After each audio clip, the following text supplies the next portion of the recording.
Maëlys, je suis psychologue clinicienne de formation et je pratique la régulation émotionnelle depuis deux ans à peu près, plus. Pour moi, la régulation émotionnelle, c'est une révolution. C'est-à-dire que je me suis formée en psychologie parce que mon objectif, c'était d'aider les personnes à se sentir mieux, à ne plus être embarquées dans leurs émotions, à péter des câbles, à déprimer.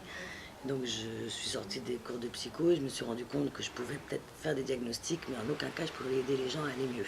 Donc j'ai commencé à me former, j'ai fait de l'hypnose, de la thérapie stratégique, j'ai fait de la thérapie systémique, plein d'approches qui apportaient certains résultats, mais j'étais vraiment pas satisfaite. C'est-à-dire que souvent les gens sortaient de mon bureau, ils allaient beaucoup mieux, ils comprenaient mieux ce qui se passait, mais dès qu'ils se retrouvaient confrontés à la situation anxiogène, une fois sur deux, ça recommençait, les angoisses remontaient et c'était présent. Donc je faisais un travail où j'avais des patients qui restaient avec moi pendant des années, mais pour moi, je ne pouvais pas parler de psychothérapie si les personnes restaient avec moi pendant des années.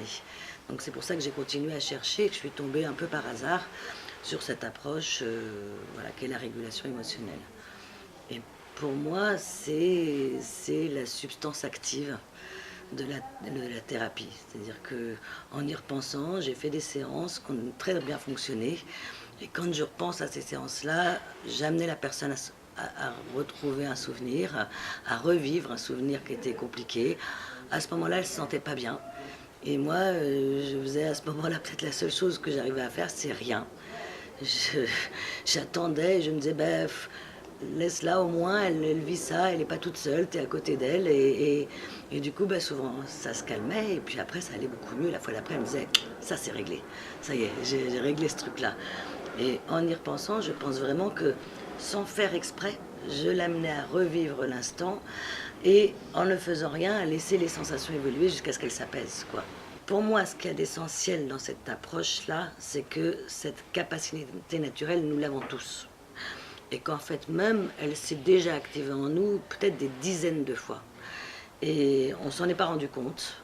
On avait quelque chose qui déclenchait une angoisse. On n'avait pas le choix, on était obligé de faire cette situation. On était obligé de s'y confronter. Du coup, on est resté coincé avec cette sensation pendant pas mal de temps. On a essayé de faire ce qu'on pouvait. Et puis cette sensation, elle s'est calmée, quoi.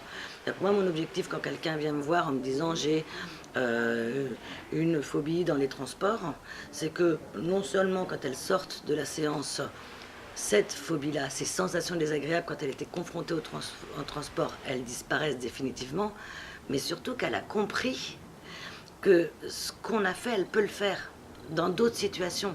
Et que si elle s'énerve sur une situation et que ça sert à rien de s'énerver, en fait, là, elle est en perturbation émotionnelle. Et si elle ferme les yeux, elle verra qu'elle a des sensations qu'elle laisse évoluer et qui vont disparaître après. Donc, pour moi, ce qui est d'important, c'est qu'un praticien, il est d'abord pédagogue. Et que l'objectif est que les personnes se rendent compte qu'elles ne sont pas chiantes, qu'elles ne sont pas anxieuses, qu'elles ne sont pas déprimées. Que face à certaines situations, se déclenchent ces sensations et que celles-là, même si ça fait 20 ans qu'elles n'ont jamais réussi à les désactiver, elles peuvent les désactiver. C'est possible ça. Et du coup, ben, on sort de cette étiquette je suis déprimée à quelque chose, je suis pas tout le temps envahie par cette sensation-là. Je pense vraiment que bah, tout le monde l'a, et tout le monde peut l'activer, ça c'est sûr. Maintenant, c'est un petit peu comme si je prends une bouteille et que je serre le bouchon très très très très fort. Si on me demande, si on m'explique que pour desserrer, il va falloir que j'aille dans l'autre sens, c'est possible que parfois ça coince un peu, quoi.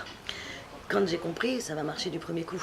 Mais si moi, quand j'ai un état où je me sens pas bien, je me mets à réfléchir et je me mets à penser, à me dire allez prendre la distance et prendre du recul c'est difficile pour moi de me dire fais exactement le contraire. Arrête de penser, arrête de te rassurer, arrête de te dire allez, prends sur toi, etc. Ferme les yeux, observe ce qui se passe dans ton corps. C'est tellement à l'opposé de ce que j'ai fait habituellement qu'il est possible qu'il me faille un tout petit peu de temps pour comprendre que c'est l'exact opposé qu'il faut que je fasse. Donc je pense que là où on n'est pas tous égaux, c'est est-ce que est-ce que je peux envisager qu'il est possible de faire autre chose que ce que j'ai toujours vu que les gens faisaient. Elle a changé mon métier complètement parce que je fais plus du tout le même travail, quoi. J'envisage au maximum, j'envisage pas une séance d'accompagnement d'une personne sans qu'à un moment ou un autre, on ait fait une régulation. Non seulement ça va lui faire du bien de me parler, mais c'est important quand même que le problème soit traité. Et surtout, j'essaie au maximum de commencer par la régulation parce que ce que disent les gens après sur leurs problèmes est complètement différent. Ils ont une vision mais complètement différente de leurs difficultés. Et en fait, le cerveau s'est remis à penser. Il est plus coincé et en fait, à ce moment-là, moi, j'apprends des choses.